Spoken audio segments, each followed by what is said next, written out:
Video में हम सीखेंगे और जानेंगे नेपाल में लगने वाला नॉर्मल स्विच कौन कौन सा आता है और कितना का मेटल बॉक्स लगाया जाता है। इस वीडियो में हम पूरी जानकारी मिलेगा। वीडियो को शुरू से अंत तक ज़रूर देखिएगा। अगर वीडियो अच्छा लगे तो चैनल को सब्सक्राइब कीजिएगा और वीडियो को लाइक कीजिएगा। अब चलिए वीडियो को हम स्टार्ट कर लेते हैं।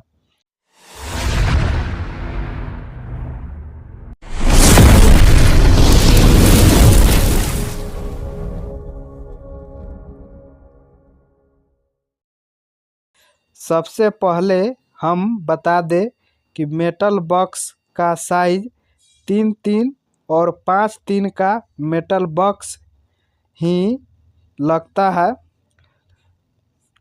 और अब 3-3 में मेटल बॉक्स लगाने वाला स्विच 1 गैंग स्विच आता है, जिसमें एक ठो स्विच रहता है। और 3-3 में ही 2 गैंग स्विच, जिसमें 2 ठो स्विच रहता है। और उसमें 3 गैंग स्विच, जिसमें 3 ठो स्विच रहता है।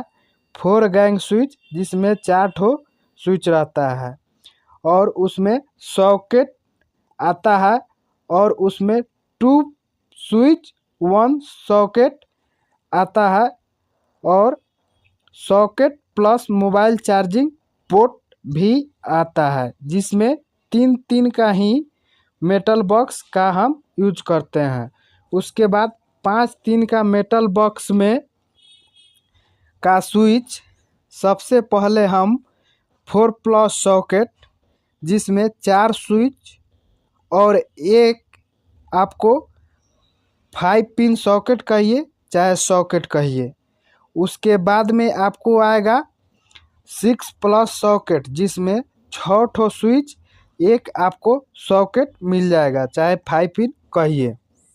उसके बाद में आता है 6 गैंग स्विच, जो 6 ठो सिर्फ आपको स्विच ही मिलेगा, उसमें सॉकेट नहीं मिलेगा।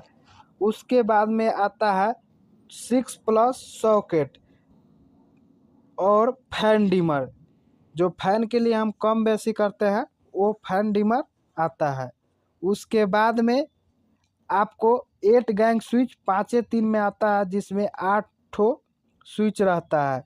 उसके बाद आपको 10 गैंग स्विच रहता है, जिसमें 10 स्विच रहता है। अगर आपके अनुसार अगर स्विच ज़्यादा हो रहा है तो उस स्विच को निकाल कर आप दूसरा स्विच, जैसे 2 पिन सॉकेट हुआ, फैन डिमर हुआ, बेल पुश हुआ और 2 पिन सॉकेट हुआ, वो निकाल दीजिएगा और दूसरा स्विच लगा दीजिएगा। इसका अलग अलग 2 पिन सॉकेट और बेल पुश स्विच, स्विच भी और फैन डिमर, इसका अलग अलग मिलता है, जो हम निकाल कर अपने हिसाब से उसको फिट उसी बोर्ड में कर सकते हैं।